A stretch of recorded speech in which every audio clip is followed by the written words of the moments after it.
Chapter 1. The cake, the garden, and the gasps. The air hung warm and fragrant, laced with the scent of late-blooming roses and lemon balm, drifting through the hedges of St. Alhelm. It was Thursday, golden day, with just enough sun to coax complaints of rheumatism from the village's older ladies in a breeze that set the bunting fluttering like eager whispers. The vicarage lawn buzzed with preparations for the annual garden day, transformed into a scene from a storybook. Trestle tables draped in crisp white linens, mismatched teacups catching the light, and cakes glorious, cakes arranged like tributes to a deity of confectionery. At the heart of it all stood Mrs. Edith Longhorn, chair of the event committee, her peacock-feathered hat a rigid crown of authority. Her cake, a towering 4-layer elderflower sponge adorned with pressed violets and a dusting of icing like fresh snow. "She's done something new this year," Miss Ivy Toms whispered near the lemonade table, her voice low with intrigue. "A secret ingredient. Took her 6 weeks to perfect, she says." "Does that every year," grumbled old Mr. Glay from his seat by the brass band's bench. "Last year, nutmeg. Year before, she forgot the sugar and called it continental." Miss Jane Marple sat quietly in a wicker chair by the rose border, her knitting needles still in her lap. Cakes and their secrets held no allure for her. People, though their layers of cheer, envy, tension, hope, though she studied. Behind her delicate spectacles, her gaze swept the crowd, noting every glance and gesture. Mrs. Longhorn posed for a photograph beside her cake, her smile sharp, her posture radiating triumph. Her voice carried a pointed edge as she addressed the gathering, thanking them for attending and noting, with a touch of smugness, how this year's entries far surpassed the last dot. Then, a awful, harsh, ragged sound cut through the chatter. Heads turned, at the edge of the crowd. A pale man in a brown corduroy jacket stumbled back from the table. His teacup shattered on the ground, his hands clutched at his collar, and for a fleeting moment, the world seemed to hold its breath. Then came a scream, and chaos erupted. It was Mr. Pearl Finch, retired, tax accountant, and occasional choir master, now crumpled beside the table that bore Mrs. Longhorn's prized cake.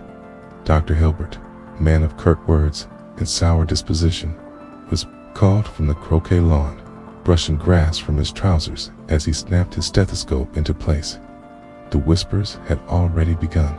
"He had the elderflower slice," Ivy Toms hissed. "Just one bite," another voice added.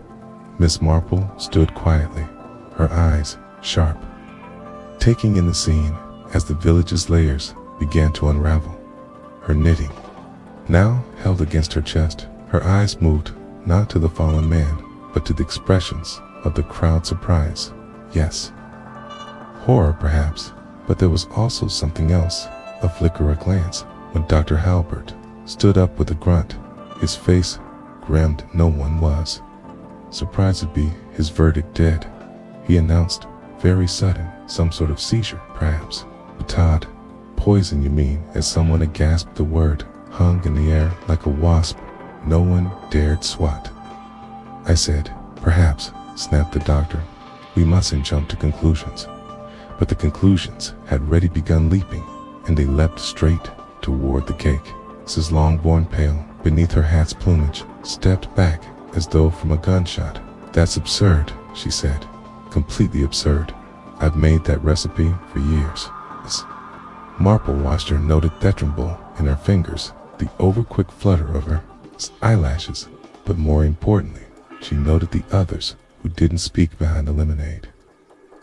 Miss Ellsworth Crane stared fixedly at the fallen man's feet behind the Rose Archvicar's wife clutched a napkin in both hands, wringing it like a sponge, and neared the gazebo. The young man with ink-stained fingers slipped quietly away, unnoticed by most, but not by Miss Marple later, as the crowd dispersed and the police, were summoned their Araval delay by the constable's bicycle tire bursting near the duck pond Miss Marple remained behind. She stooped as if adjusting her shoe and picked up the broken teacup. A tiny bit of sponge clung to its rim. She sniffed it. Delicate telethon, almost as an afterthought. She tasted it. Her face remained unchangedly, her eyes sharpened like a lance. Being drawn into focus, most peculiar, shimmer mirrored, not the flavor of the silence, because in her experience, it wasn't always what people said that pointed Tom murder, it was what they refused to say. And in St. Oldhelm, someone was buying very, very quiet chapter to whispers beneath Thebentine by morning the flag still fluttered from the vicarage hedge, but here, cheer felt misplaced, like decorations left behind at a wakety village of St. Oldhelm, which had spent the last month preening itself for Garden Day, now bustled with the nervous energy of crime scene, though the word crime had not yet been spoken officially. The constable, a well-meaning but overtaxed young man named Henry Chutley, had spent most of the night interviewing guests and scribbling illegible notes in a pad that had been partially soaked by lemonade.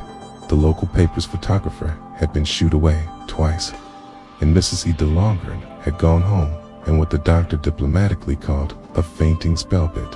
What Miss Marple knew to be an ill-concealed panic at the center of Etah. The cake remained, or rather a slice of it now, sealed away in a brown paper evidence bag labeled in Constable Chutley's ink, smudged scroll, possibly tome of concerned sponge cake. It rested on the vicarage sideboard like a cursed relic. The gossip, however, could not be bagged up or sealed away. It fluttered through the village like smoke from an unseen fire, coiling into corners, slipping through shop fronts, curling beneath tea-shop doors at the greengrocer's. Mrs. Bid was already declaring he turned blue. I saw it with my own eyes, blue as the hydrangeas. That's succinic, that is, or cyanide, one of those romantic ones. At the post office, McGreedy, smelling faintly of pipe ash and suspicion, muttered, "No one dies like Fate without a reason, mark my words. That cake was too clever, by half, even at that church, where the organist had dared attempt a modest rehearsal. The hymnals were drowned out by speculation." "You didn't think Edith meant to poison him, do you?" whispered Miss Toms. "They'd had words, you know, after that audit last spring." Back on Church Lane, Miss Marple stirred her tea and watched the kettle steam rise in gentle curls. She had lived long enough and listened often enough to note that in villages like St. Oldhelm, murder, if it came, was never a stranger's crime like was. Personal, deliberate, hidden under years of pleasantries and shared jam recipes.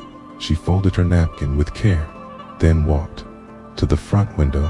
Outside, two boys were darting past on bicycles, shouting about poison cake and ghost sightings in the graveyard. Children, Miss Marple reflected, always heard more than adults thought they did, and repeated half of it wrongly. Moments later, she stepped out into the spring air, pale blue cardigan buttoned neatly and gloves tucked into her handbag. She had no need to ask questions. Directable in villages were so eager to talk, they often did it all on their own. She simply had to walk, smile, and listen. She began at the vicarage. The Reverend John Lambert was tending to his roses with more concentration than they required, pruners in hand and a furrow on his brow. He looked up at Miss Marple's greeting and attempted a smile. "Quite the event yesterday," asked softly. "I suppose we should all be grateful it wasn't worse. A child could have eaten that slice. Heaven forbid, indeed," Miss Marple said gently. But Murfinch was not in the habit of eating indiscriminately. He was known to have a sensitive stomach. Lambert paused. Yes, boiled vegetables only. I believe terribly dull palate, and yet he chose the elderflower sponge. Mrs. Longbourn's sparkle pride. Lambert blinked, lowering the shears. "You think that odd?" "I think very little is ever truly accidental in a village," said Miss Marple. "People speak with actions more often than words, and cake, in my experience, can be surprisingly communicative." She continued her walk passing the empty bandstand, where bunting still sagged and bees hummed about the leftover crumbs at the tea shop. She stopped for a modest purchase, one scone wrapped in brown paper and a bit of casual conversation. "Oh, it's all anyone talks about," sighed Millicent Harper, the propre, shaking her head. "I've already had 3 women canceled there. Baking Gorders said they'd rather not risk it, as if I'd poisoned someone. People are frightened," said Miss Marple kindly. "They should be," Millicent whispered, leaning in, "because I heard from Merce Bid's niece, who's dating the milkman, that Mr. Finch wasn't the only one who ate that cake, but he's the only one who you know." Miss Marple arched an eyebrow. "Really? And who was the other?" Millicent glanced about, then hissed Edith herself. "She tasted it right before the judges arrived, said she wanted to be sure." "It was just right," Miss Marple smiled. Harriet walked on, so Edith had tasted the cake and lied. That Miss Marple knew was the sort of detail most people dismissed, but neither, because either the cake had not been poisoned at all, or Mr. Finch's slice had been different, and the difference was never in the flour. She returned home with her single scone and sat again in her parlor needlework, abandoned thoughts, stitching instead.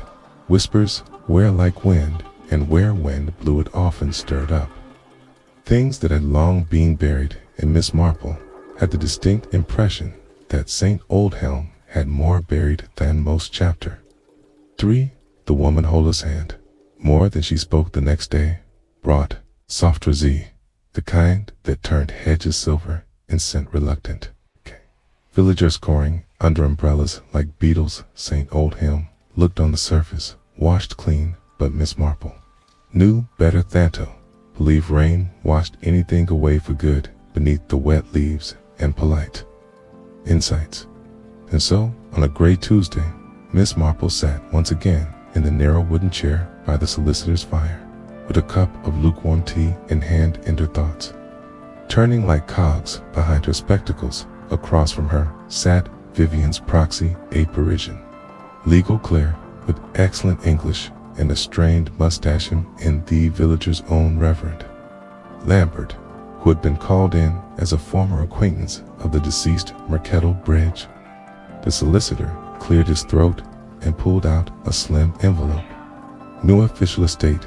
As you may know, he began most of Mr. Harroff's possessions were in France, and, according to records, modest, however, he did leave a sealed note, titled simply, 'The Recipe.'" He passed it to Miss Marple.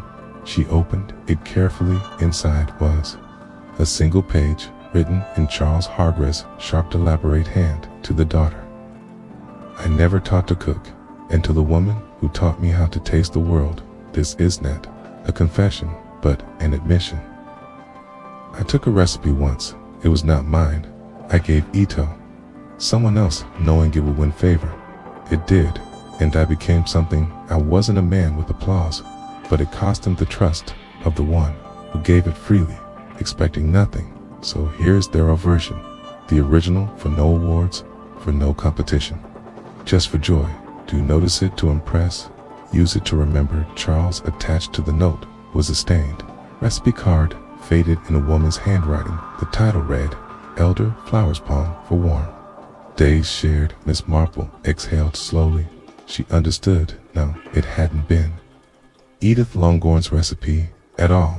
Not truly the secret ingredient. She had claimed the one she had hinted came from Florence was not a gift from abroad, but a stolen offering from the past, given to Charles by someone who had trusted him with it, and in his arrogance, or perhaps desperation, he had passed it to Edith, who had claimed it as her own. Unknowingly perpetuating the theft, Therasype had been passed through hands like a letter, misdelivered, carrying pieces of betrayal baked into every slice. Vivon had asked once if her father had ever loved anyone truly. Miss Marplano believed he had, but he had betrayed that love the way he had betrayed so many things, not with violence, but with silence, with omission, with subtle theft. After the meeting, Miss Marple asked the solicitor to let her keep a copy of the recipe. He agreed. She returned home, lighted a fire, and baked the cake exactly as it had been written. No sugared violets, no flourishes, no tricks. She sliced I 10-6 perfect pieces and brought them to the community tea, where no one spoke of judges or ribbons, and where Keith, Ethelongren, thin and pale, but standing tall, accepted her slice with trembling hands and, as the village ate, laughed and remembered how to breathe again. Miss Marple sat back and thought of the line.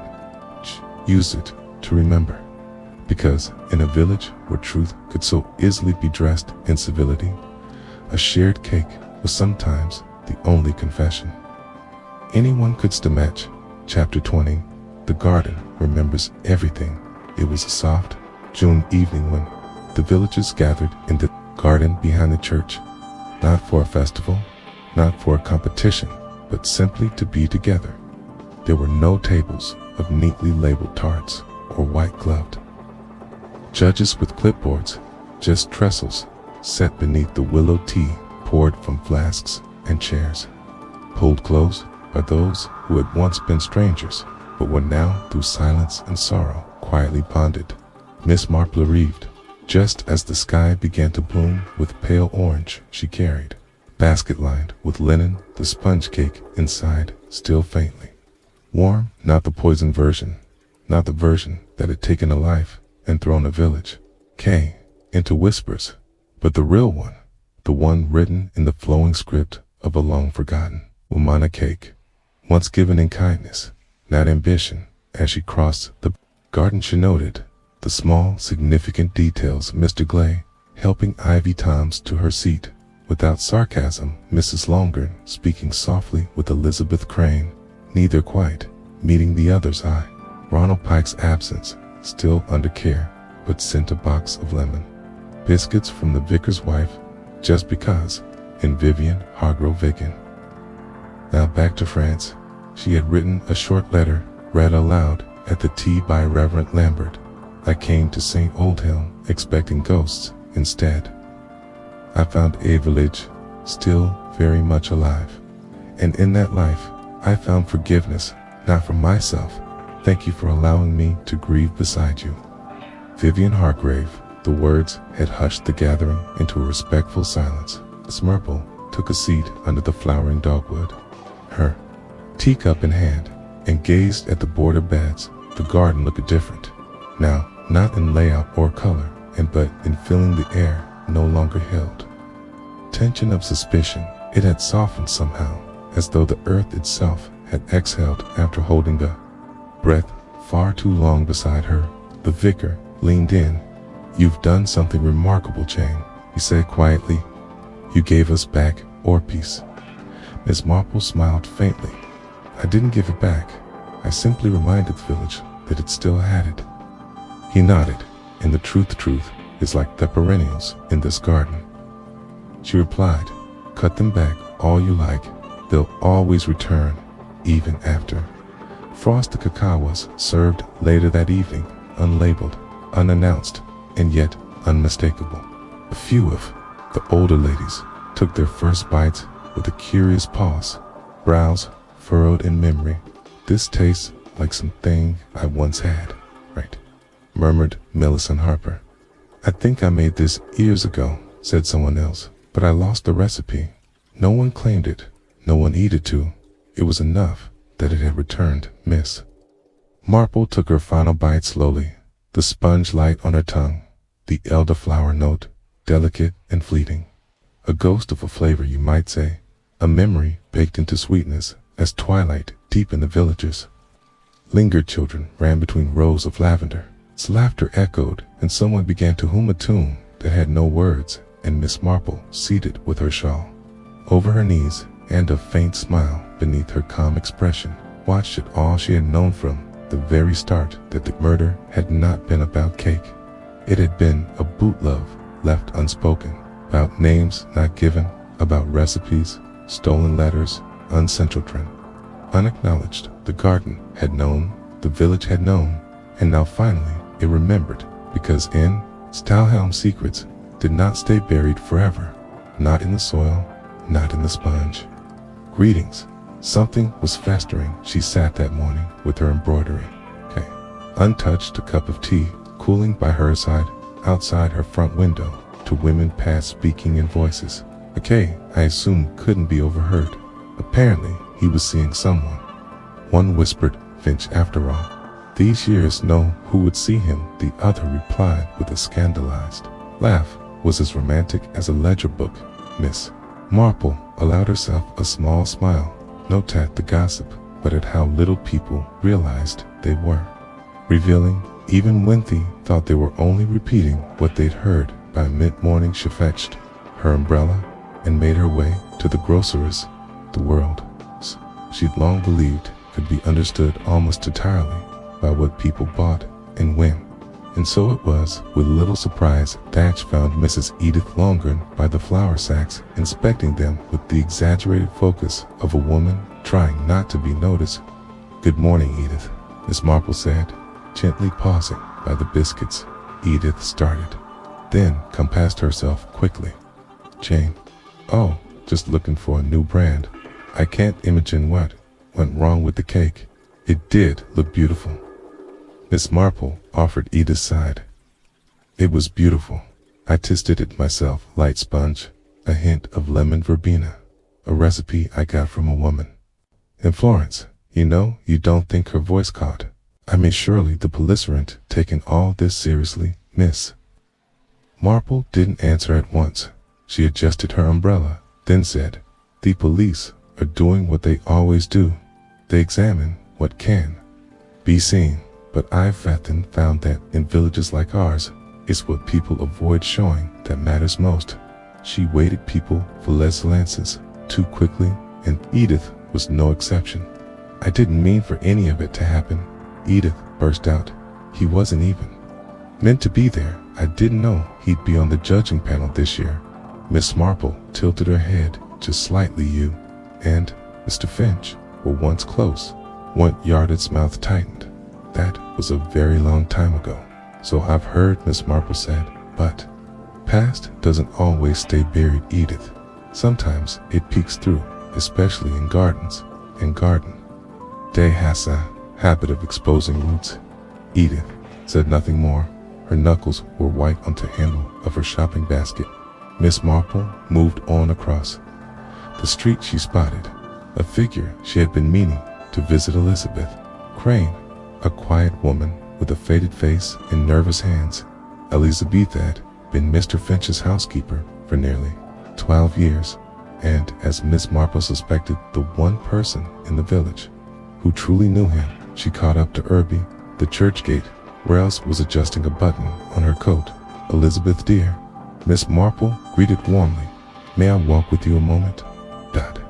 The woman blinked, then nodded. Of course, Miss Marple. I was just going to post a letter. A letter? How nice, said Miss Marple, eyes glancing at the envelope. Foreign stamps. French. Interesting. They strolled together. Slowly. I was so sorry about Mr. Finch, Miss Marple said. He must have been a difficult man to work for. Glanced sideways. He wasn't unkind, Miss Marple, not really, just secretive and terribly particular.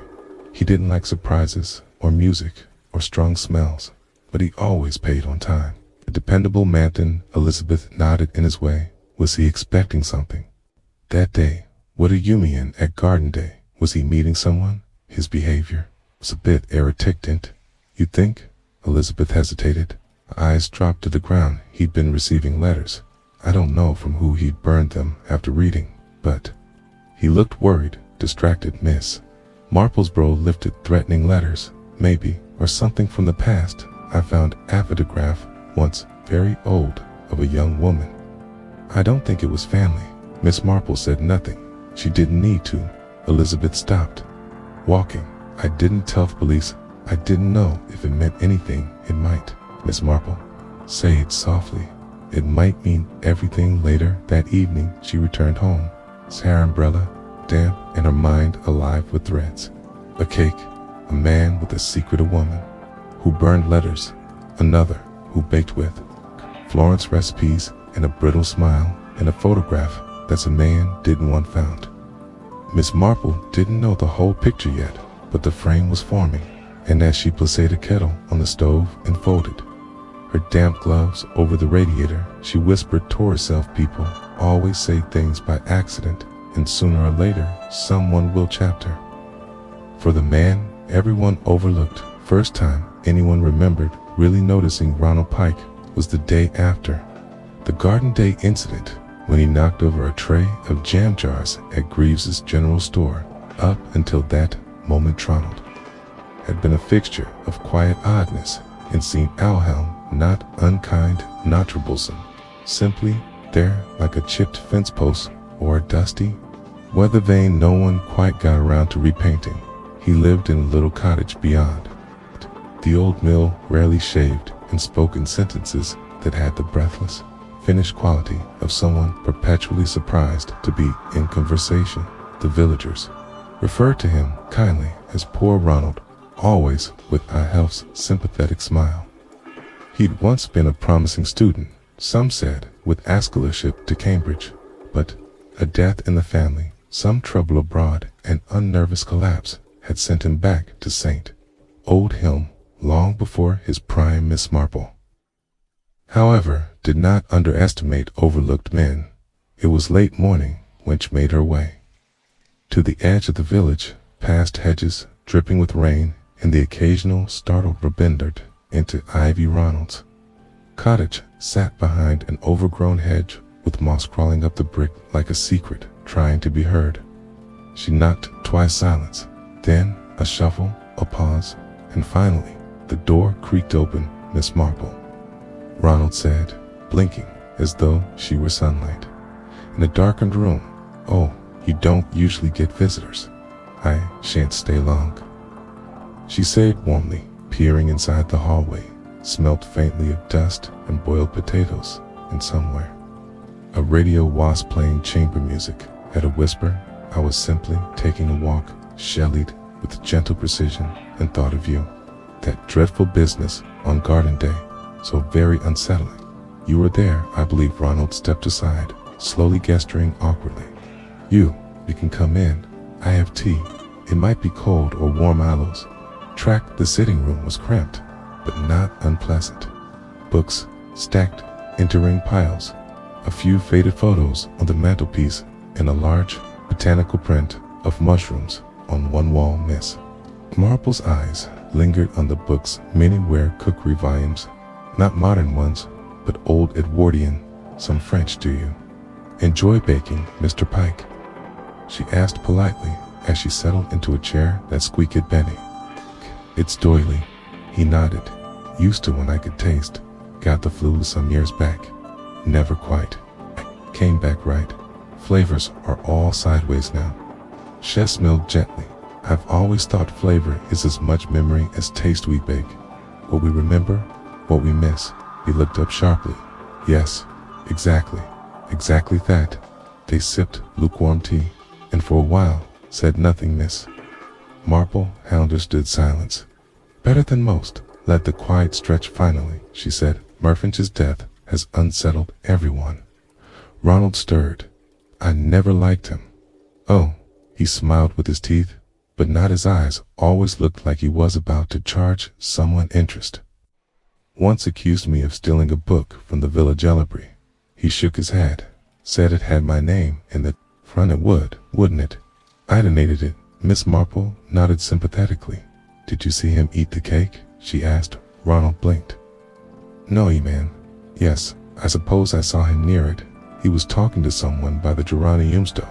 You remember who? Ronald frowned. Tall man, beige coat, walked oddly limp. Maybe looked like he wanted not to be seen, which of course made him more noticeable. Miss Marple's fingers switched against her teacup. No one else had mentioned such a man. And you told the constable? I know. No. One asked me off course. They had. No one ever asked poor Ronald. She stood, smoothing her skirt. You have a keen memory, Mr. Pike. You see more than people realize. He looked faintly pleased, almost boyish eye red faces. better than I taste food, Miss Marple smiled. That's a rare gift. Use it wisely. As she walked back through the village clouds, gathering once more over the steeple, she made mental note of Damon in the beige coat, the donated book, and Ronald's bookshelves of obscure culinary literature. Someone had gone unnoticed at Garden Day, by most, not by Ronald, and not be Miss Marple. Back in the square, Constable Chudley was posting a notice: community meeting town hall tomorrow at 400 p.m. An update perhaps? Or an appeasement? Miss Marple paused at the apiary window inside. Elizabeth Crane was talking to the baker, her eyes warringing with shadows. Her hand trembled slightly as she passed over a pound anonymous. A pal didn't need to hear the words she read. Tremors, watched absences, and at that moment she realized that something important.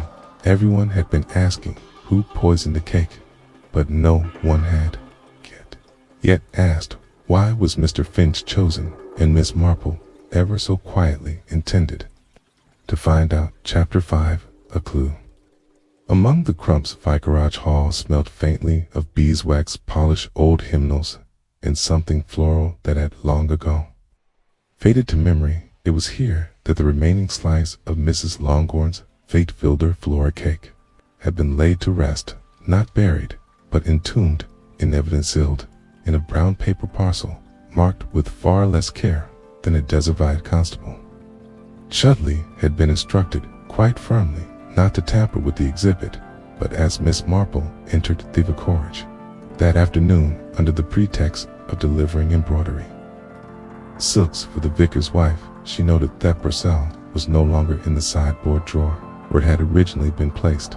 In fact, the drawer itself now bore a faint smudge, white powdery, as if flour had been spilled and hastily wiped away.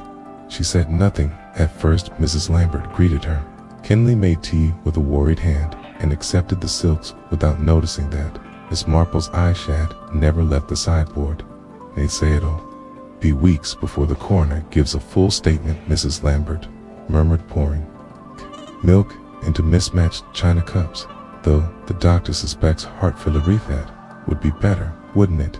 Then you know, indeed, said Miss Marple, stirring gently, but heart failure doesn't usually come on after a slice of cake, especially one so thoroughly boasted about in advance. Mrs. Lambert gave her a pained look. Poor Edith, she's absolutely beside herself. Barely slept, she says she's thinking of resigning from the event committee. Miss Marple gave a soft M and let the silence take shape. She sipped once, then stood to adjust a curtain that didn't need adjusting from that vantage point. She noticed a small fragment of icing beneath the sideboard, a smudge of Violetziger. Someone had opened the evidence. Someone had tampered that night. Cher turned home and set a saucer before her with careful deliberation on it. Shapeless, the smallest corner of sponge cake, a sample she had discreetly preserved during the chaos of garden, depressed into a linen napkin and sealed away in a paper pouch like a relic. Miss Marple had never trusted that the police would think of such things. She sliced it carefully, exposing its layers of pale yellow sponge cream with faint flecks of green sugared violets pressed into a thin crust of icing. She lifted a crumb to her nose. The scent was delicate lemon cigar and something else. She tasted it, familiar, not unpleasant, but wronged it. Waste cream, not the sponge, not the sugar. She rose from her chair, went to her bookcase, and went through a slim volume, The Victorian Kitchen's Compendium of Edible Plants and Poisons, a gift from her cousin in Cheltenham long ago. Her finger paused on a page halfway through Veratra Malum Falls. Hilary, a plant occasionally mistaken for culinary herbs like lovage or lemon verbena, highly toxic in small doses, causes vomiting, convulsions, heart irregularity, fatal within minutes, often described as having a slightly bitter lemon aftertaste. Miss Marple closed the book slowly, unthought again of Edith Longhorn's comment, a recipe I got from a woman in Florence with lemon verbena. How easily could a mistake like that be made? Or she paused, was it a mistake at all? The next morning she visited. Edith woman answered the door in slippers and a housecoat that had once been stately, but now hung like tired velvet. Her eyes were red-rimmed. "I can't speak long," Edith murmured. "I've had the most horrid night." "Then a visit is just the thing, Miss Marple said cheerfully. "May I come in?" Reluctantly, Edith stepped aside. The parlor still held traces of its former glory, gleaming woodwork, neat drapes, but something had frayed beneath it. All the smell of overboiled cabbage wafted in from the kitchen. On the mantel, a photograph had been turned face down. "Lovely sponge you made," Miss Marple said lightly, settling into a chair. Edith flinched. "Oh, I don't mean only that the flavor was quite unusual." "Lemon verbene," said Edith, nodded stiffly. "I'd only ever used dry myself," said Miss Marple, "but someone once warned me, years ago, about how easily false hellery can be mistaken for lemon verbena in foreign markets, especially in pressed or candied form." Edith didn't answer, her hands folded and refolded. In her lap, Miss Marple leaned back. "I wonder, would you say the lemon verbena came from Florence Street and preserved, perhaps? Or were the flowers fresh for a long time?" Edith said nothing. Then, softly, she whispered, "It was a gift from someone left on my doorstep, no note." Miss Marple's brow lifted. "I assumed it was from the new florist, or perhaps from someone on the committee. It had a ribbon. I thought it was a gesture of encouragement." "Did you mention it to anyone?" Edith's voice dropped. "No, I didn't want to seem silly or ungrateful, Miss." Marple stared at her urgently, but with something flint-like behind the kindness. "Someone gave you poisoned herbs, Edith, and you baked the minto. A cake." Edith burst into tears. "I didn't know. I swear to you, Jane, I didn't know." Miss Marple stood, her voice soft but steady. "You were not the target, were you?" Edith looked up, eyes swimming with real fear. "You think it was meant for him," Think said. "Miss Marple, that someone wanted to make use of your pride, your skill, your certainty. They gave you poison in the prettiest way possible, as a gift, and you, dear Edith, became a weapon without knowing it." She stepped to the mantel right at the fallen photograph. It showed a man, young, proud, handsome, not Mr. Finch. Miss Marple glanced down. There, in the corner of the frame, was a piece of violet, not sugared, not edible, had poison in the garden, secrets in the cake, and for the first time the real question came into full bloom in her mind. Who hated Perkle Finch enough to make murder look like a backing accident? Chapter 6. A past served cold. It trained steadily. That Sunday morning, a fine drizzle that laced the window panes of St. Alhelm like a spider's veil. Church bells rang, muffled by the mist, their usual chime, dulled as though even these steeples shared in the village's uneasiness. Marple, in her dove gray coat and neat hat, sat in the back pew of the parish church with her gloved hands folded precisely in her lap. The sermon delivered with more nervous energy than usual by Reverend Lambert was on forgiveness and the necessity of looking past human failings, a well-timed theme, Miss Marple thought, though perhaps she sent more to quell the atmosphere than out of divine inspiration. Around her the village had gathered with forced smiles and hunched shoulders. Mrs. Longring had not attended lightly too, consumed with shame or fear. Constable Chudley sat ramrod straight at the edge of the aisle, eyes darting with unease. Elizabeth Crane, the late Murfinch's former housekeeper, knelt with closed eyes and shaking lips. The vicar's wife clutched a tissue in one hand, as though even the word of God could not quite settle her nerves. Miss Marple watched them all. Not unkindly, she had learned long ago that people confessed more with their posture than their prayers. After the final hymn, mercifully brief, hand a touch flat, the congregation moved slowly into the drits-lit churchy. Small clusters formed, huddled like birds beneath umbrellas. "Shouldn't be blamed," someone murmured behind Miss Marple. Poor Edith. She's devastated, I hear. I suppose, came another voice, but a man died. Alice, no one bakes a cake without knowing what's in it. Not so Mia, like her. The gossip clung to the air like fog, but Miss Marple, gliding past without a word, kept her thoughts to herself. It was not Edith who interested her that morning. It was Pearl Finch. She returned home and laid out 3 items in her kitchen table: a tin photograph of Edith in her youth with a mystery man, the one Miss Marple had righted on the mantel, a handwritten envelope retrieved from Elizabeth Dustbin, and a torn page from the parish newsletter 2 years prior, of them linked to Perkle Finch. All of them whispered of something half buried, something St. Alhelm had conveniently chosen to forget.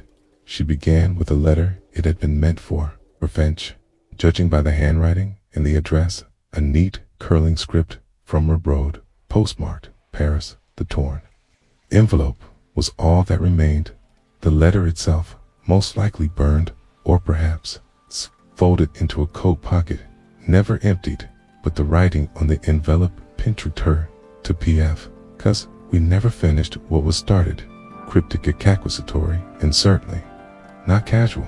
She turned to the photograph. The man beside Edith, dark-haired, elegant, intense, was not Mr. Finch, but something about Himmelgard in the jawline.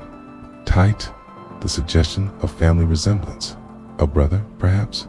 A knock at the door interrupted her.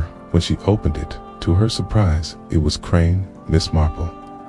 She said breathlessly, her eyes rimmed with red eye, "I think we should talk." Miss Marple stepped aside. "At once, of course, my dear, come in." Worth clutched her handbag like a lifeline. "I lied," she said, without preamble, or not lied. "I withheld, but it's been eating at me." "Go on," said Miss Marple, gently motioning for her to sit. Elizabeth's voice was faint. He received another letter, just a week before Garden Day, from France. He was shaken, locked himself in a study. Heard him say a name out loud. "What name?" "Charles." Miss Marple's eyes narrowed ever so slightly. "Not a common name in this village." "No, but I remember it, because Charles was Edith's first fiancé, or so the older women savvy, for she ever looked twice at Mr. Finch. And what happened to him?" Elizabeth hesitated. "They say he left suddenly, family scandal, some sort of embezzlement, or a woman in Paris, but no one really knew, just that he disappeared and Edith married Mr. Longren soon after." Miss Marple folded her hands slowly. "And you believe Charles wrote to Mr. Finch?" I think he may have come back." The name from the envelope, the man in the photograph, the face that wasn't through Finch's, but bore a strange echo. Miss Marple rose and went to the bookcases. More there nestled between the Lives of the Saints and a treatise on roses was the parish newsletter archive. She pulled out the issue from 1949, a comb. There on page 3, under the heading "Newcomers to the Parish," was a name: Charles Hargrave, Kane's temporary resident, visiting from France, staying in a guest cottage owned by the Lambert family. He had disappeared. A month later, no noticino farewell, because we never finished what was started. Miss Marple stared at the handwriting. Again, the curls, the deliberate slant. This was not just a murder, it's the continuation of something left incomplete decades before. She turned back to Elizabeth. "Did any O'Neills know that Charles had returned?" Elizabeth swallowed. "I don't know, but Finch had been acting very strange the last few days, jumping at noises, keeping curtains drawn, as if he expected someone." Miss Marple nodded slowly. "Then it is time," she said quietly, "to find out exactly what happened between Charles and Pearl all those years ago. Because poison might kill the body, but betrayal could return decades later and finish what had once been. Left to rot insolence. Chapter 7. The return that changed everything. Rain turned to windby. Nightfall, rattling shutters and bending the village hedgerows into whispers. St. Old Helm cloaked in fog and murmurs. seemed almost to recoil from its own past, as though it sensed that something long buried had begun to stir us. Marple lit a small fire in the hearth, not for warmth, but for clarities. Found that the glow helped her think, and tonight she had much to consider. Charles Hargrave, a name not spoken in over 20 years, a man thought vanished first to France, then into rumor, and now perhaps returned, not to reconcile, not to explain, but to confront Miss Marple. Sifted through the newspaper clippings again, each browned and delicate like pressed leaves. One in particular stood out now, a small obituary from 1930, barely a paragraph for a solicitor in nearby. Milchester Ho had once employed both Finch and Harmless. No mention of scandal, no mention of fraud, but curiously, after the solicitor's death, both men had left the country separately, but within weeks of each other, because we never finished what was started. The word C showed if Charles had returned to St. Alhelm to confront Exprech, perhaps with Laquile, perhaps revenge, and if Edith had unknowingly baked the means of murder into her cake, then there was still a missing piece, the motive. A man might vanish for many reasons, but he returned for only a few: love, money, hatred, or guilt.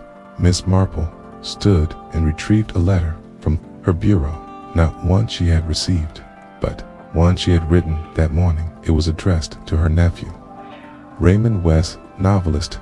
He had once met a Parisian historian who specialized in British expatriates. If Charles Hargrave had lived abroad, Raymond might uncover his trail, but in the meantime, she needed something closer, someone who might know. If Charles had indeed returned, she thought of Devakar's guest registry, never formal, but always meticulous. Reverend Lambert liked to keep track of visitors, if only for church attendance and polite follow-up calls. If Charles had come back, there would be a record, and if he had not stayed at the Lambert guest cottage again, perhaps someone else had hosted him quietly, secretly. She donned her coat and sat off through the wind. TV Corge lights were still on, and Mrs. Lambert answered the door in a flurry of shawls and concern. Jane, do come in this wind. It's dreadful. Have you heard?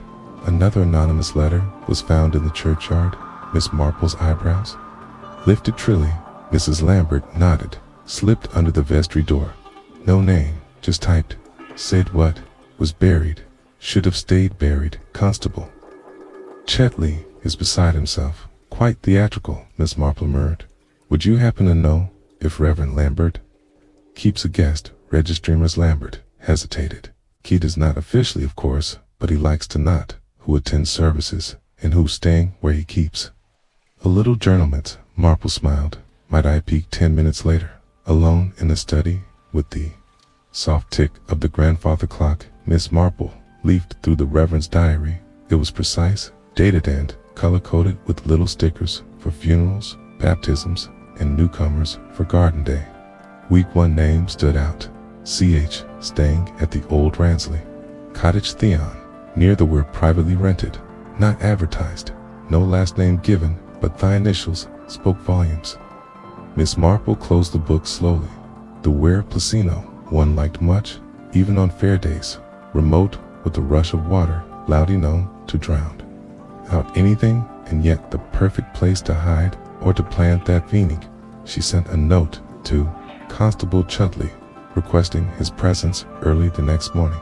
She told him to come armed, not with a warrant, but with discretion, because if Charles Hargrave had truly returned, he had not come to be welcomed. He had come to finish something again. Someone had made sure it was Spinch who paid the price. The weir with Holden's wars, perhaps even a body hapter, ate the cottage by the weir.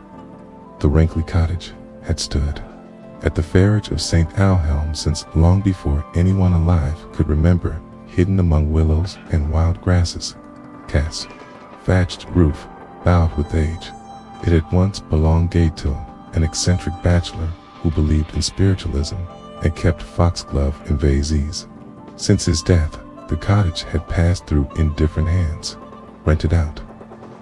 In the summer months, to strangers with poetry books or fragile marriages, but never to anyone from the village. Which was why Miss Marple stood very still when Constable Chudley whispered, "It's locked tight, Miss curtains drawn, but the post slots stuffed. Looks like no one's been in or out in days." She nodded, casting her eyes toward the narrow window beside the door. The sound of the weir beyond was thunderous, drowning even their conversation. It gave the air a heavy, uneasy weight, as though the trees themselves were reluctant to speak above. Do you have the spare key?" shisked quietly Chudley, produced it from his coat with reluctance. The vicar had taught said it was for emergencies. "This is one." They stepped inside. The air was thick stale with damp and disuse, but not untouched on the small table near.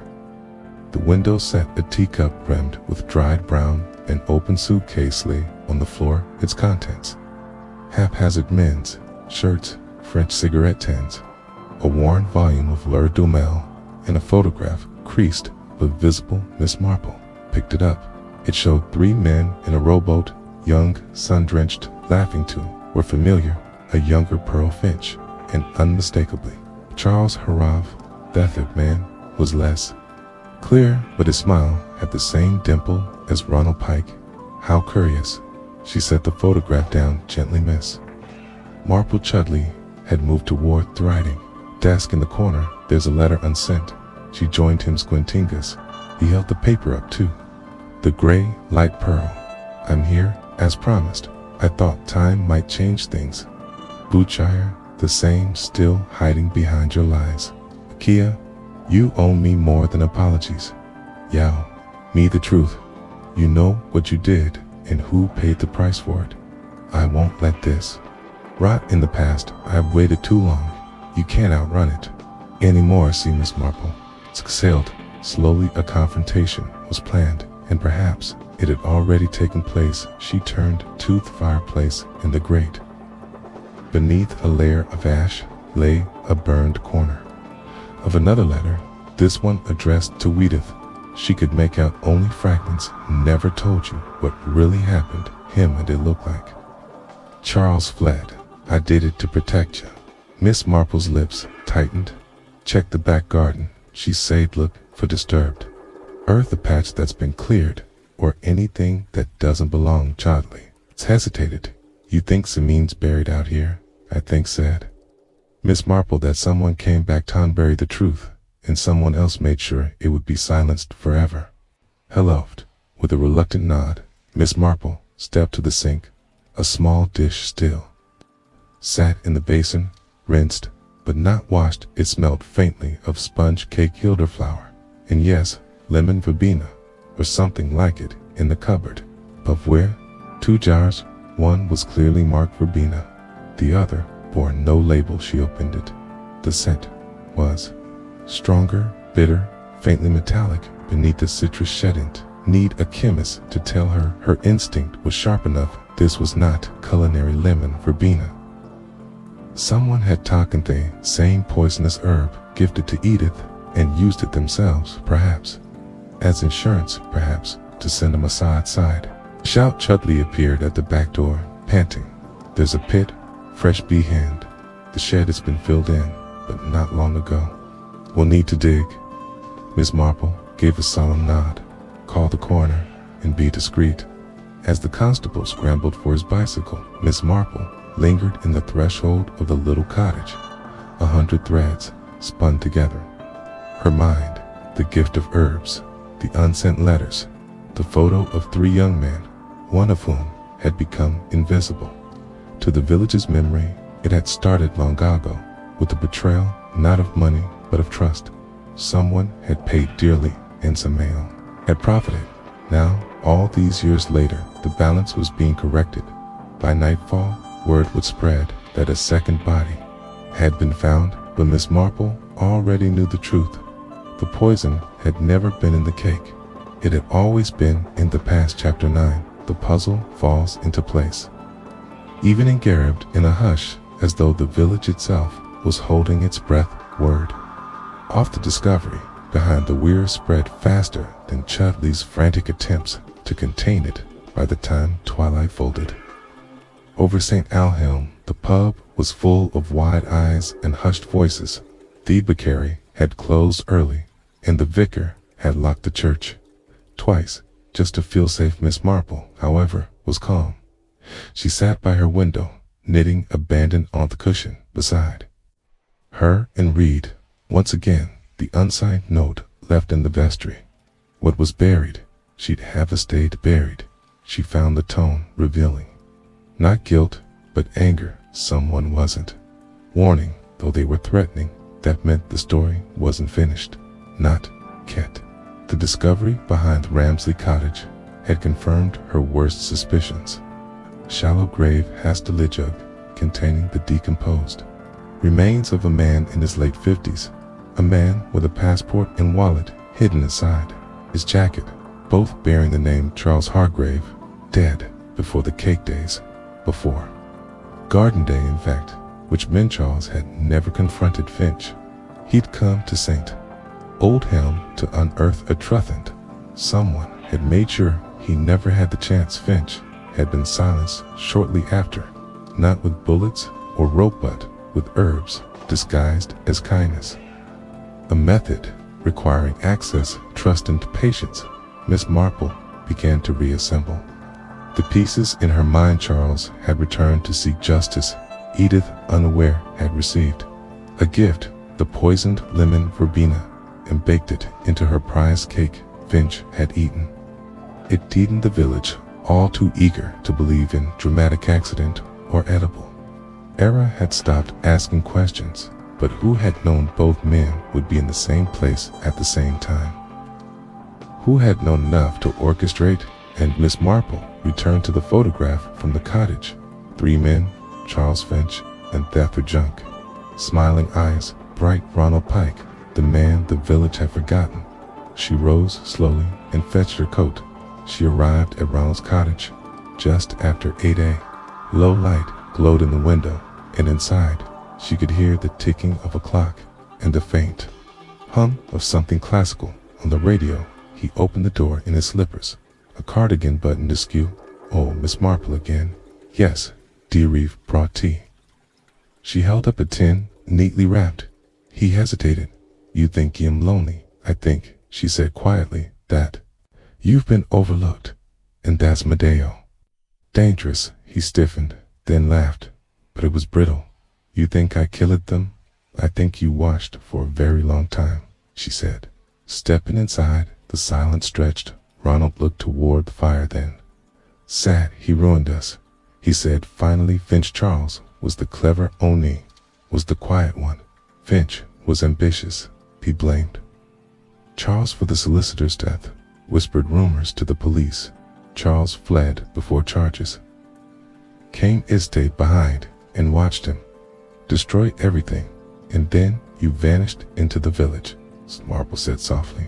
No one saw you as a threat, not even when Charles came back. He wrote to me. Ronald Sade told me he was coming, said he wanted to set the record straight. I met him by the weir. I hadn't meant to, not at first. When I looked at him, all that bitterness came back. I told myself he would just leave again, then he would stir everything up, and then vanish, and I'd be the one left behind again. Miss Marple said nothing.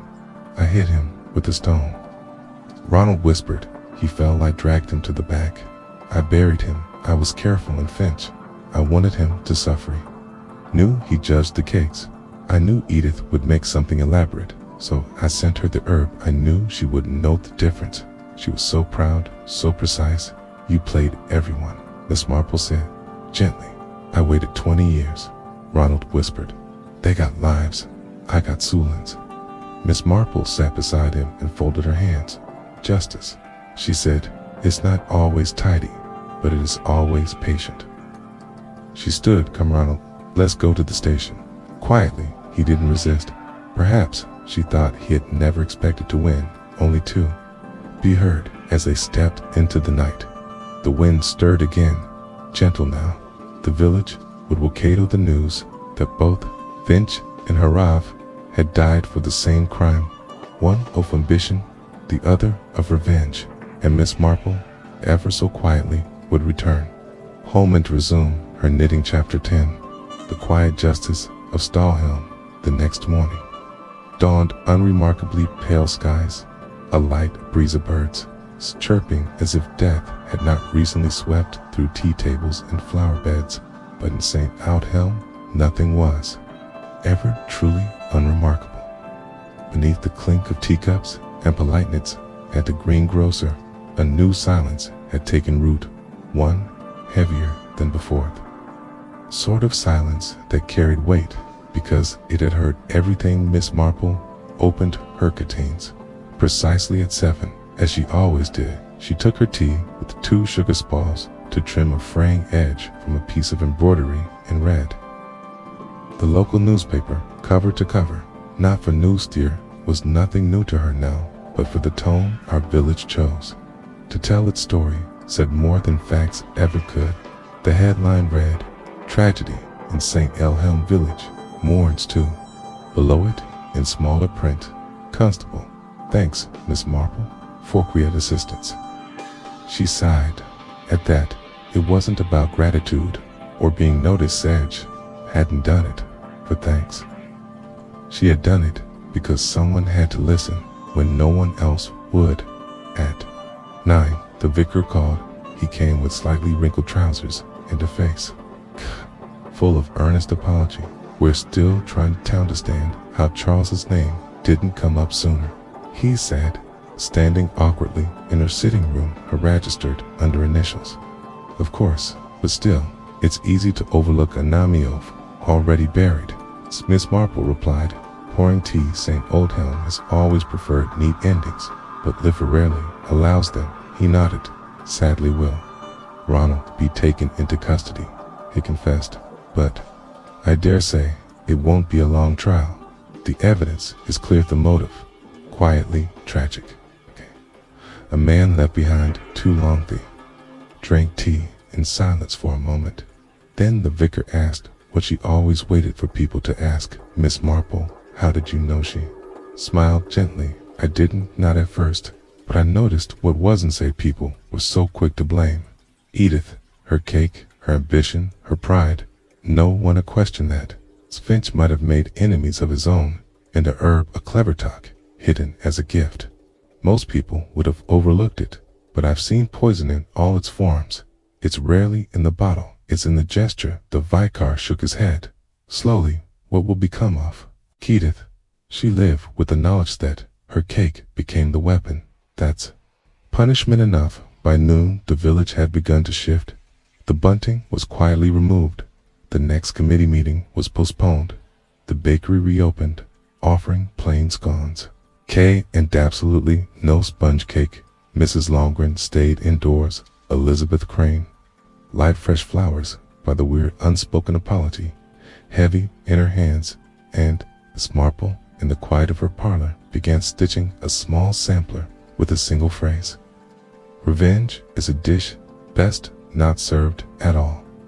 The days passed. A new event was planned. Nothing as grand as Garden Day. Something simpler, quieter, a charity tea perhaps. But this time, guest list would be shorter, the smiles tighter, and the flavors far less adventurous, because the secret ingredient in the cake had never truly been poisoned. It had Bienemery, and in the Aldhelm memory had finally been served. Chapter 11. A new visitor in the village. 2 weeks had passed since the terrible revelations. 2 weeks of polite recalibrating in Caldm, where scandal was folded back into silence, like sugar into tea. The village had resumed its rhythm with admirable precision. Church bells chimed once again, without a shadow. Greengrocer stacked his apples without whispered speculations, and Edith Longorn, though not yet attending community meetings, had been seen trimming her hedges, which was widely interpreted as a sign of recovery, but not everything had returned to its proper place there. But still, in some corners, a whisper of unease, a hesitation in the air, as if the village knew deep down that one thread remained untied, something not quite settled in the soil where Charles Hargrave had lain. Miss Marple felt it too on the morning of the 29th. She stood at her window, her teacup steaming her knitting.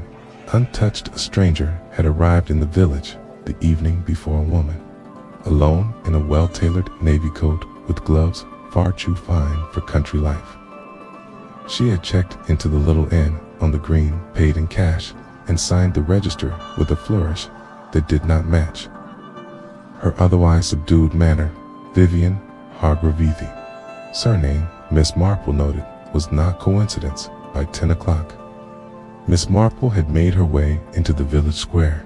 She moved slowly, invisibly, like a mild breeze between hedgerows, observing how the presence of the newcomer had already begged to ripple through the daily routines. "She's American, I think," whispered Mrs. Toms, near the post officito. "She speaks so properly, you'd never be sure. Could be French," replied Mr. Glay, polishing the window of their hardware shop, as that distant look about her eyes, like a woman who's lost something. At the bakery, Millicent Harper simply muttered, came in and bought a single slice of rye. Who buys rye? That's morning bread, that is. Miss Marple found her outside the inn, gazing at the statue of the ville's founder, as though expecting it to speak. She was tall-elegant, mid-40s, perhaps with a composure that suggested she was used to being left alone. "Good morning," Miss Marple said warmly. The woman turned, eyes sharp but not unkind. "Good morning. I don't believe we've met. Jane Marple." "Vivian Hargrave," she said, "though I suspect you already know that." Miss Marple smiled faintly. "A village is a living thing, Miss Hargrave, and notice sessions and questions it, especially when the name Haraf is already echoing through its hedgerows." Vivian's eyes flickered. "Then you know who I am, I suspect. You're Charles Hargrave's daughter." Vivian nodded. "Once my father left England. When I was very young, I was raised in Lyon. I hadn't seen him in many years, but we wrote often and went Thilatars." Stopped abruptly. "I knew something was wrong. You came looking for him. I came for answers." She sat, her voice low. "I didn't expect him to be buried by a river, or for the truth to be so domestic." Miss Marple studied her carefully. "Truth rarely arrives with grandeur. More often it seeps in like damp." Yvonne tilted her head. "My father always said he left because someone in this village betrayed him, that he was blamed for something he didn't do. Thou fled because he didn't trust the police or the woman he loved." Miss Marple gave a gentle nod. There was truth in that, but also silence. Much of what happened then was not spoken of out of shame, out of convenience, and out of ride. "Do you know who buried him?" "Yes," Miss Marple said softly, "and I know why." Vivian's eyes filled for a moment, but did not spill. "Then I suppose the first came too late for vengeance, perhaps," Miss Marple said, "but not too late for understanding." There was a silence between them, delicate as frost on a rosy Vaven. Looked toward the old church spire in the distance. "I'd like to stay a little while. I think that would be okay." Miss Marple said, "You may find there is more left to uncover, and I dare say the village will benefit from seeing that the past has a living memory." As the younger woman walked away, her stride firm but shoulders slightly bent with the weight of legacy, Miss Marple turned back toward the tea shop. There was Moretto this than the police had documented. A daughter, a letter that had never been delivered, and a name no one dared speak during the investigation. There were still secrets left in St. Alhelm, and one of them, Miss Marple now suspected, was not buried in the earth, but alive and walking quietly among the villagers, trying very hard not to be seen. Chapter 12. The letter that never arrived. At Wasson, the third morning of Vivian Hargrave's stay in St. Oldhelm, that Miss Marple, I received a parcel, brown paper plain string, and a returned address bearing the unmistakable ink strokes of her nephew Raymond West.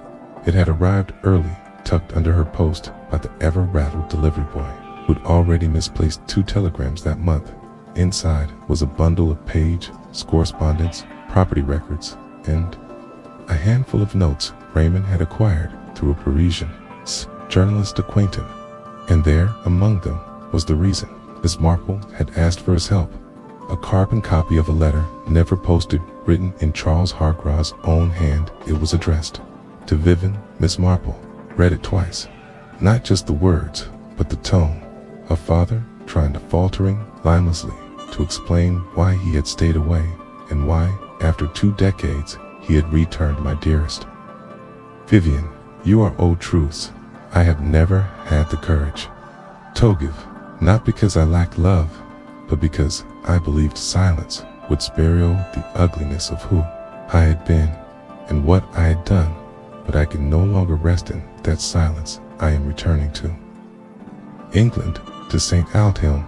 There is someone I must face, a man who ruined my name, and perhaps in my own failings I let him. If I do not return to France, you will know that the past was heavier than I expected. But remember, it was never you. Iran, from all my love, always. Papa. Vivian had never received this letter. It had been discovered among the burnt remnants in Charles's cottage by the weir, half crumpled but preserved in carbon in a French solicitor's file. Never sent. Miss Marple held it now like a fragile heartbeat. Later that day, Miss Marple invited Vivian to tea.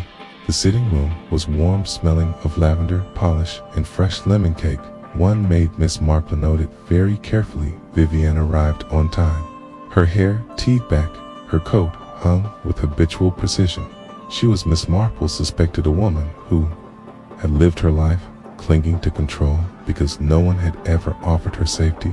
I found something, Miss Marple said, after the tea was poured and silence had curled itself comfortably around the china. Something I believe belongs to you. She passed Thelator across the table, not speaking again until Vivian had read it. When the younger woman finally looked up, her eyes were glossy. He wrote this. He intended to send it. I believe he never did, because I feared how you'd see him, but it was never meant to be lost. Vivian stared at the page. He wasn't the man people described in this village. They speak of scandal, of shame, of someone. I barely cognize people. Protect their stories, Miss Hargrave. They shape them around what they need to believe. But the truth is rarely so neat. Vivian folded Thelator carefully and placed it into her handbag. She did not weep, not quite, but her voice trembled when she next spoke. I've walked the river path every morning since I arrived.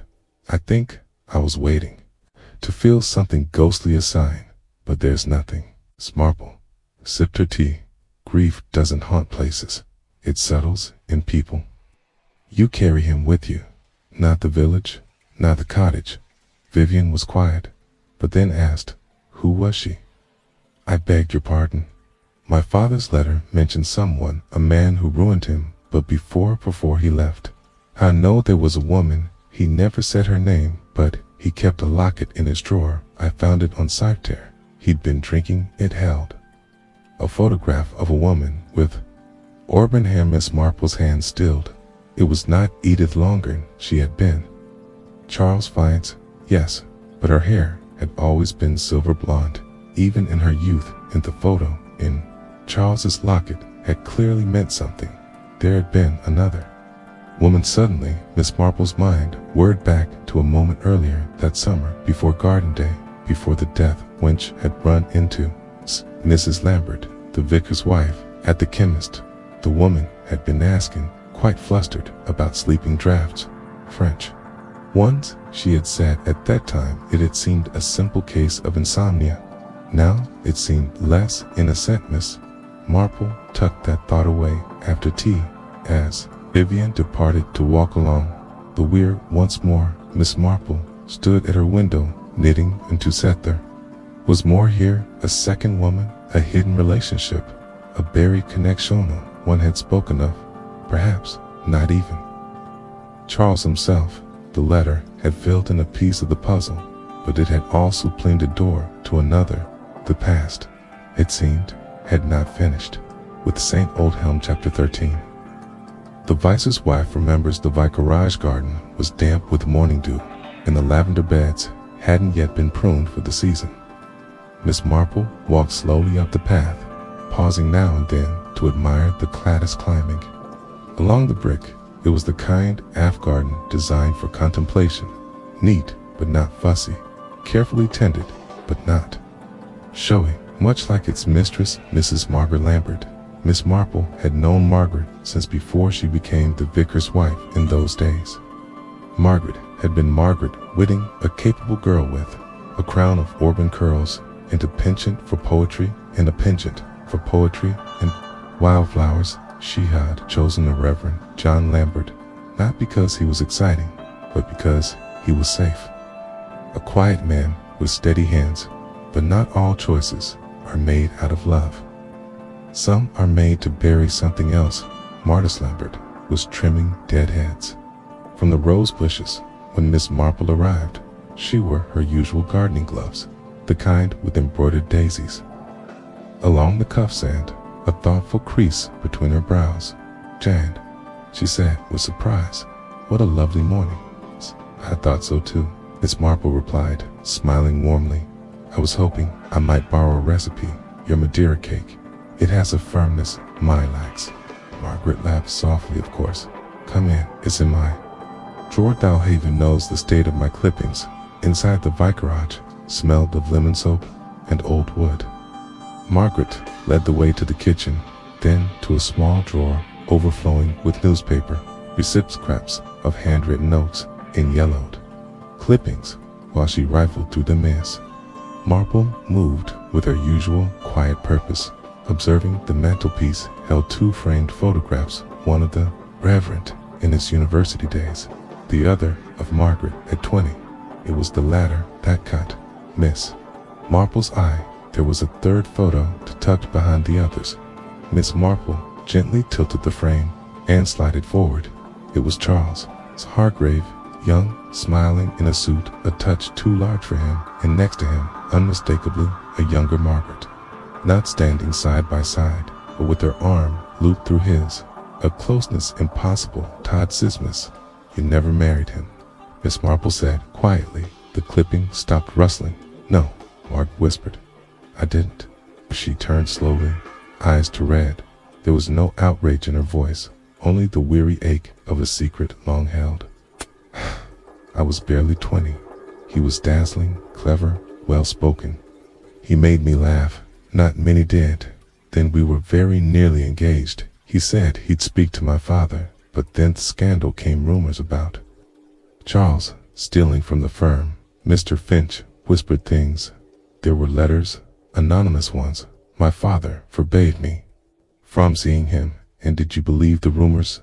Miss Marple asked. "I didn't know what to believe," she admitted. "Charles never defended himself. He simply left. He'd come back for me. He never did. But he wrote," Miss Marple said. "Gentlease," Margaret whispered once months later from France. "He said he'd cleared his name, but couldn't face the village again. He told me to forget him. So I did." Or Eitreed, to Miss Marple, looked at her, full of quiet sympathy. "And then you married the Reverend, I thought." "It was the kind choice," Margaret said, a trace of bitterness in her voice. "And it was Heza. Good man, but a woman never truly forgets." The man who chose silence over fighting for her, Miss Marple, was silent for a moment. Then she asked, "Did you know Charles had returned?" Margaret reddened pale. "I suspected," she said. "Finally, a man came to church a few weeks ago, sat at the back. I recognized his hands before I saw his face. Afterward, I found a pressed violet on the pew. A message." Margaret nodded. "Never approached me, but I think he wanted me to. No, to see him. He stayed near the weir. I passed him once. I pretended not to notice. I thought if he didn't speak, I wouldn't have to choose what to stay in the life I've built, or chase the shadow of what I once lost." There was a long silence.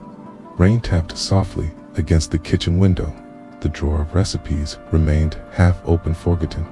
Miss Marple reached over and gently touched Margaret's hand. "You were not the reason he died, Margaret, but you were perhaps the reason he returned." Margaret met her eyes brimming with unshed tears. "I wish I had spoken to him." Miss Marple gave her hand a soft squeeze. "So do. But sometimes the bravest thing we can do is admit we love someone who could not stay outside." The rain had stopped the village breathe again, and in the quiet of the vicarage, one more secret had found its voice. Chapter 14. A Face from the Train Station. The St. Alhelm train station stood just beyond the village edge, solitary platform with a rusted bench and a timid that hadn't changed. In decades, trains came irregularly, usually half empty, always late, bringing the occasional visiting cousin or holidaymaker who had taken a wrong turn somewhere round Oxford. But Miss Marple had always believed that train stations were crossroads for secrets, perceived as one version of themselves and left as another, and very casuality lingered in the inn.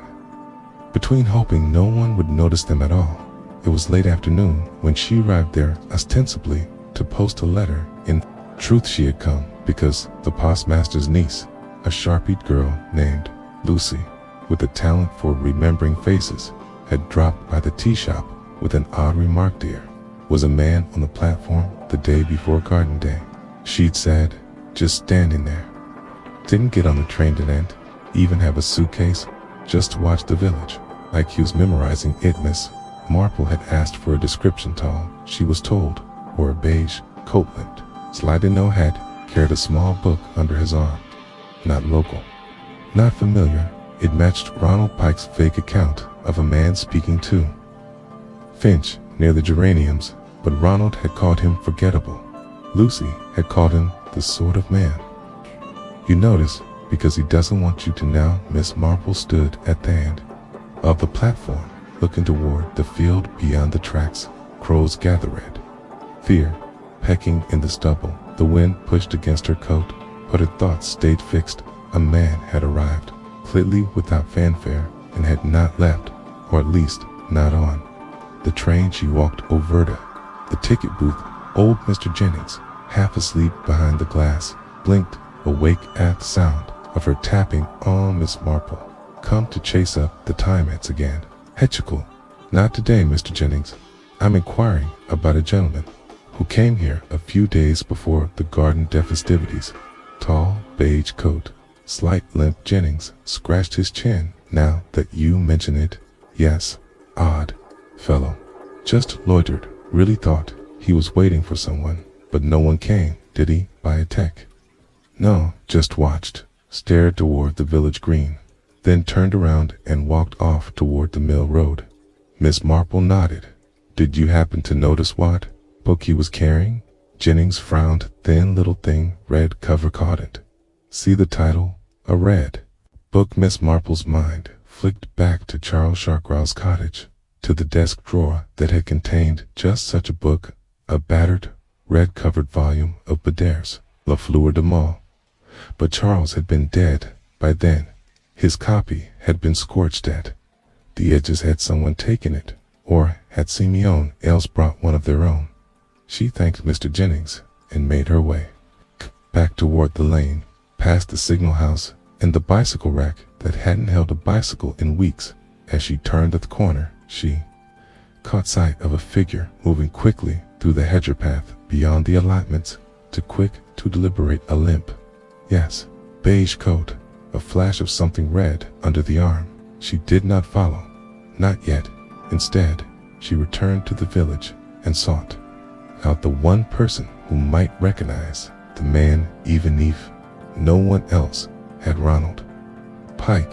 She found him in his cell calmer, now almost subdued, as though unburdened by confession. Constable Chotley led her invigilating by the door like a schoolboy in trouble. Ronald, she said gently, do you remember the man you saw with Finch? The one with the limp? He looked up. Yes, I told you You said you didn't recognize him, but are you sure? Ronald hesitated then. I saw him again after the garden day, 2 days after he was in the churchyard looking at Charles's name on the register. Then he left. Why didn't you tell anyone? No one asked. He said simply. Miss Marple exhaled slowly. This man, whoever he was, arrived just before the murder, had been seen with Finch, had visited the churchyard, and now he was watching Devlage from the edge of the tracks. Too much for coincidence, and not enough for motive. Yet that evening, as the light faded behind the clouds and the village turned in for the night, Miss Marple sat in her parlor and opened her notebooks, listed the names. She knew the stories that had surfaced, the motives that had become clearer. Then she added a new name, not yet known, not yet confirmed, beneath the others. The watcher, he had come for something, and Miss Marple intended to find out what before he left again, unnoticed, with more secrets than the village could afford. Chapter 15.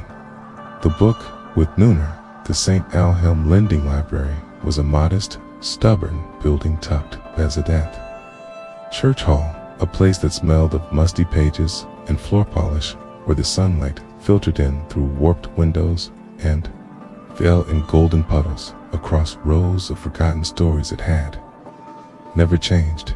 Not even in war, generations of villagers had borrowed books from its shelves, dog-eared them with toned reverence, and whispered their confessions to Mrs. Constance Everly, who ran it with the quiet vigilance of a prison warden. Miss Marple arrived shortly after opening hours, her shoes clicking softly on the stone floor. Faint hum of the old radiator was the only sound besides the delicate turn of a newspaper page from the pensioner asleep by the fireplace. Constance Everly looked up from her desk, spectacles resting low on her nose. Jane, she said with surprise, I did expect you not, with all the recent goings-on. Books remained the safest company. Miss Marple replied gently, and I've been wondering if you might help me solve a small question. Constance raised a brow. Only a small one. A title, Miss Marple said. A slim red volume, lightly poetry, possibly Baudelaire's La Fleur du Mal. I've heard it mentioned more than once in recent days. Constance's eyes narrowed slightly. Not a book. Many around here would borrow to morbid. I keep it in the back cabinet, mostly for the grammar school students when they want to seem clever. Has it been borrowed recently? She Tornetto. Her record ledger, still maintained in careful handwriting, rather than the new index card system her nephew had. Trito introduced last Easter. After a moment of flipping through pages, she frowned at its listed as checked. It's out 3 weeks ago, just before Garden Day. Who borrowed its? Constance's lips pursed. That's the odd thing. It's marked with an initial, just a single, or no surname, which we never allow. Miss Marple leaned slightly closer. May I see the handwriting? Constance turned the ledger errand. Miss Marple scanned it carefully. The initial R was written in a smooth, self-conscious hand, the kind of script taught in boarding schools abroad, where elegance was prized above practicality. Not Ronald Pike's hand, nor Charles Hargrave's. Someone else, someone haunted to appear educated, perhaps more than they truly were, and someone who knew the rules, but deliberately chose to bend them. Do you remember who signed it? Miss Marple asked. Constancy hesitated. Tall man, beige coat, limp foreign perhaps. I thought he was a friend of the historian from Merton College who stayed last spring. He didn't speak much, but he watched everything ease like a hawk. Miss Marple nodded. Did he return the book? No, still out to Thuic after Garden Day. Miss Marple smiled. Then we must find our mysterious, our ass walked back toward the square. Her thoughts spun faster. A visitor had arrived, unannounced, unreadable, and inserted himself into the very heart of the village's unfolding drama. He had spoken to. Finch stood at the train station, loitered in the churchyard, read Baudelaire, left no name, and now Miss Marple had another clue. The red book, Hecoried, was not his. It was borrowed taken without a trace of identity, yet somehow everywhere she stopped by the church on her return. The vestry door stood ajar. Inside, the vicar was sorting hymnals, but Miss Marple's attention fell upon the visitor's book at the entrance, a habit the vicar's wife had started years ago for tracking tourists, worshiper, sand, wandering strangers. She turned to the page marked 3 days. Before garden date there, in clear print, was a single line, R. Morel Lion. France. Miss Marple felt a breath catch. Not just R. Morel, the same surname as Vivian Hargrave's mother Genevieve. Morel, a name she had glimpsed once on an old envelope among Charles Brizard letters, the French woman he had lived with after fleeing England, the woman he'd never married, but loved. Miss Marple stepped into the pew and sat down, hands folded, thoughts turning like clockwork. The man who had come to the village arrow was not a stranger. He was family, Charles's son, Vivian's half-brother, a second child, over Lacadunical, and now, perhaps, very, very angry man with reason to hate both. Finch and Harav, a man with motive. Miss Marple rose and stepped into the shadows of the aisle. If R. Morel had come for vengeance, then Finch was not the only target. Vivian might be next, and the book he left unreturned might be the only breadcrumb he intended to leave behind. Chapter 16, Shadows in the Guest Book. The air in St. Aldiem had shifted again. It was subtle, the kind of change one only noticed after living Longino, to distinguish between a breeze that carried the scent of roses and one that carried warning. Miss Marple stood before the inn on the green, her gaze fixed not on the building itself, but on the large, leather-bound guest register that sat just inside the doorway. It had been there for as long as she could remember, dating back to when it was called the King's Hair and hosted officers between wars, a relic of formality in a place that now saw more hikers than aristocrats. She stepped inside. The innkeeper, Mr. Barlow, was polishing glasses behind the bar, humming faintly. "Ah, Miss Marple," he said with a smile, "looking for a table this evening?" "Not today, thank you. I wonder if I might look at the guest book." He frowned, but only slightly. "Of course, there's been quite the flatter about our recent lodger, hasn't there, Miss Hargrave? Fine, we'll make we polite. I'm interested in the entry just before her," said Miss Marple, softly, "perhaps from the week before Garden Day." He slid the register across the bar. Miss Marple Lee turned the pages carefully, her gloved finger tracing each name there written neatly, just 3 lines above Vivian Hargrave's elegant signature. Czar, Morel, Lion, France. Date of arrival, June 16th. No forwarding address, paid in cash. No departure date was recorded. "Did this man leave any belongings?" she asked. Barlow scratched his chin. "No, can't say. He did, quiet fellow. Didn't even take meals here. Vanished sometime during the Garden Day madness. I assumed he'd gone on too. London over, formally checked out. He was French, had the accent, but his English was proper. Wore a coat, like a professor, limped, very private." Miss Marple stared at the name. So it was true. Charles Hargrave had returned to England. Only Tobe, followed or preceded by his son, a son the village never knew existed. A son, Hohad, arrived quietly, read Baudelaire at the station, lingered in the churchyard, and spoke briefly to Finch before vanishing like fog over the meadows. She thanked Barlow and left without a word. The wind had picked up by the time she reached the green, pulling at the edges of her coat, and, carrying a strange earthy chill, moved quickly now, something in her gait sharpened by urgency. Vivian Hargrave had been staying in the village for days, unknowingly walking the same footpaths as the half-brother she'd never met. If he blamed their father for a life denied and Finch for a life destroyed, what might he blame her but for? Perhaps for being acknowledged, perhaps for simply existing. She reassured the, and just as Vivian was descending the staircase, coat in hand, Vivian, Miss Marple called, and the woman turned, startled. Oh, Miss Marple, I was just going to walk to the weir. I find these sounds settles me. Miss Marple approached her quickly. Don't, not yet. Ye have reason to believe someone dangerous may be watching that village, someone connected to your father, Vivian's pro-priest, who a man calling himself A.R. Morel.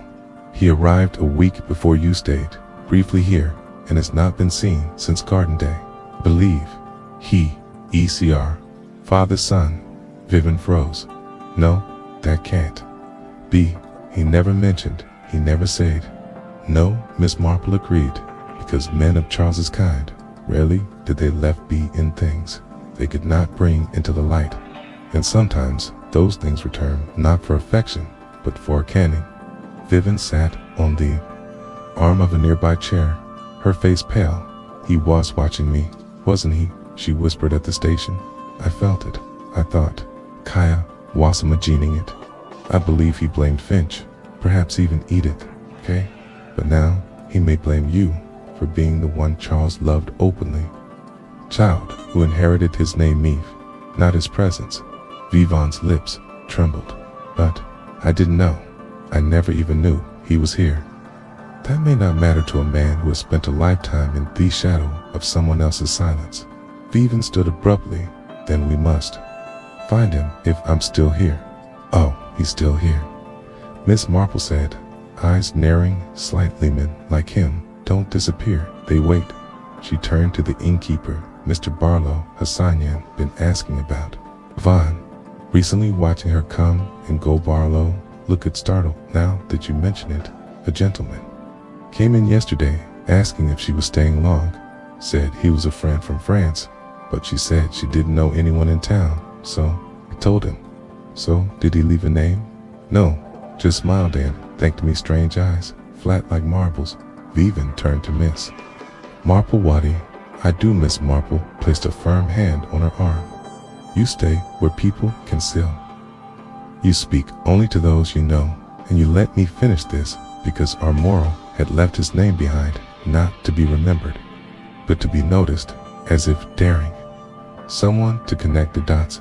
And Miss Marple had now all that remained was to confront the man who had watched death unfold and perhaps orchestrated it from these shadows. Chapter 17. The confrontation at the weir. The wind had shifted again. Quarry mist had begun to rise from the river, curling along the banks like smoke from an unseen fire. The weir roared louder than usual, a relentless stammering crash of water that drowned out thought. It was a place not just of isolation, but of concealment, where sound was swallowed in shadows. Took liberties.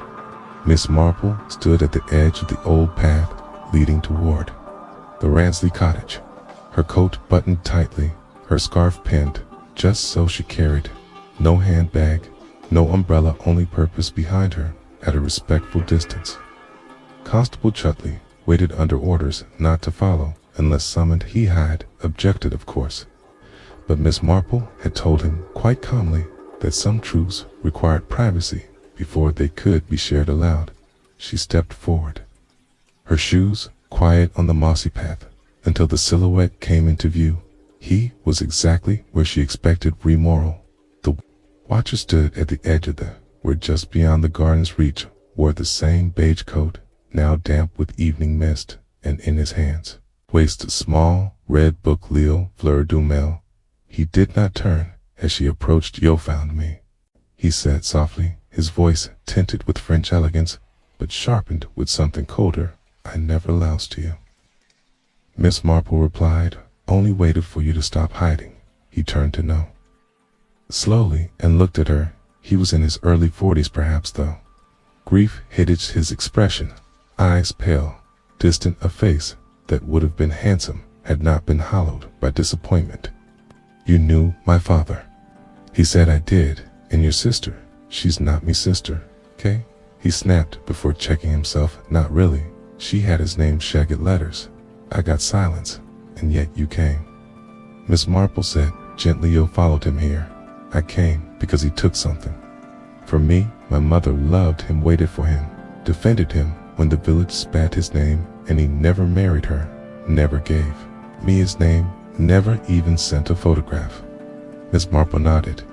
And so you followed him, not to find peace, but to find control. Said nothing, but his hands gripped the book tighter. You spoke to Finch, she continued, day before he died. Yes, I wanted to see his face, the man who made my father flee, who destroyed his reputation, who told the police lies about embezzlement. Said nothing, I just watched. And Charles, he hesitated. I went to the cottage late. I wanted him to see me, to say something, anything, but he didn't even recognize me. He thought I was a porter, asked me to fetch water.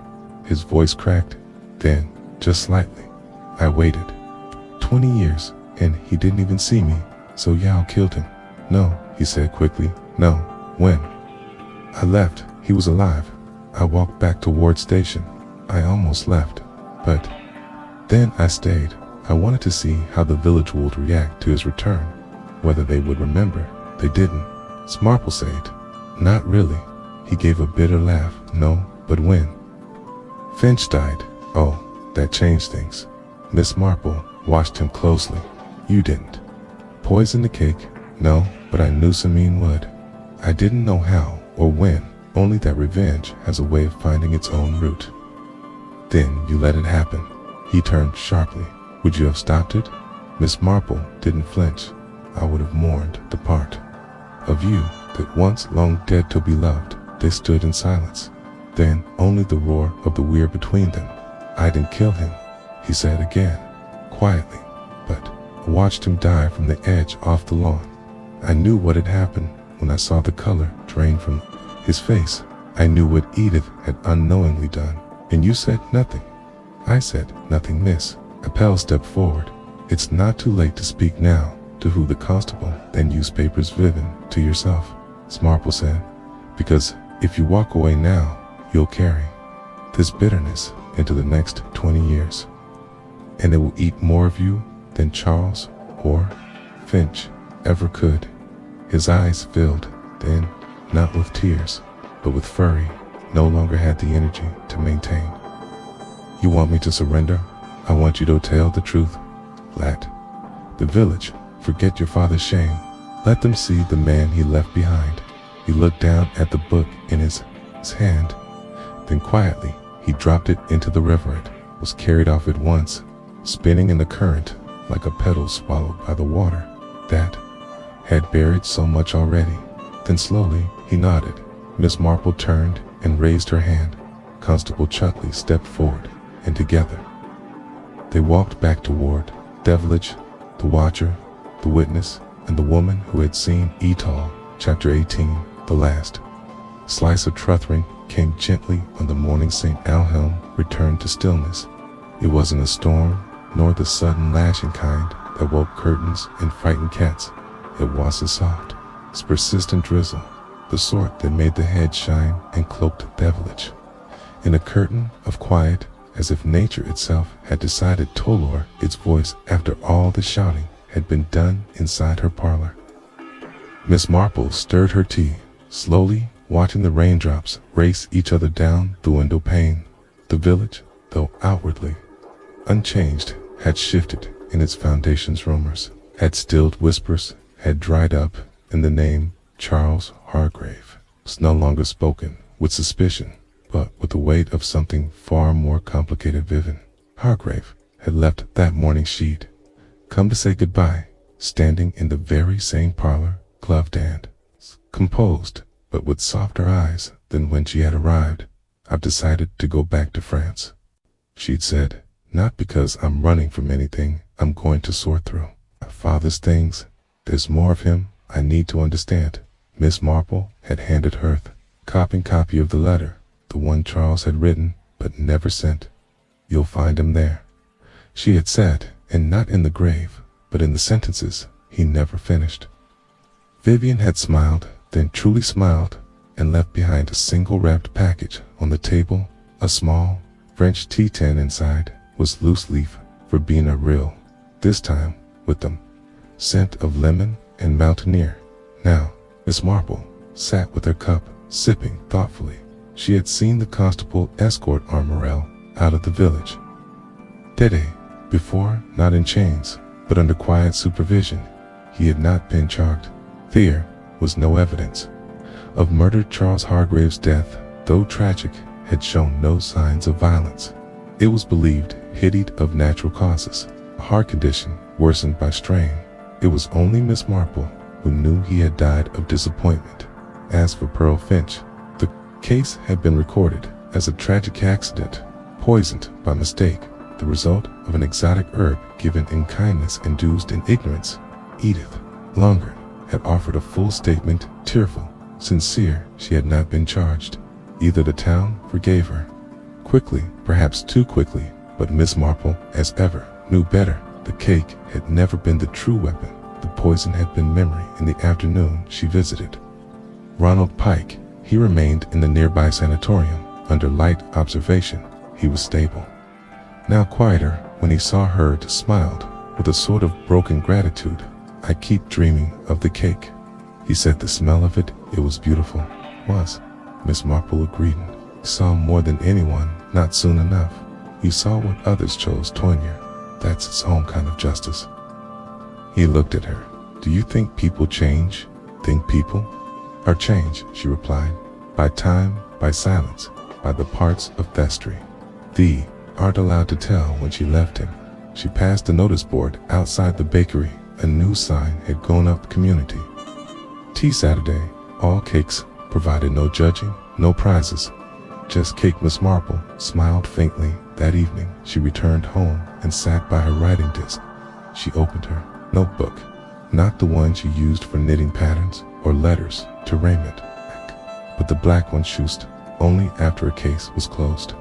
She wrote carefully: case of the secret ingredient, closed deaths to culprits several, as always, caused memory silence. Longing then, in her neatest script, shedded. Motive love withheld. She closed the book and poured herself one last cup of tea. In the village of St. Elhelm, the flowers would bloom again. The cake tins would be used, and secrets, as they always do, would sink back beneath the surface like stones in a river.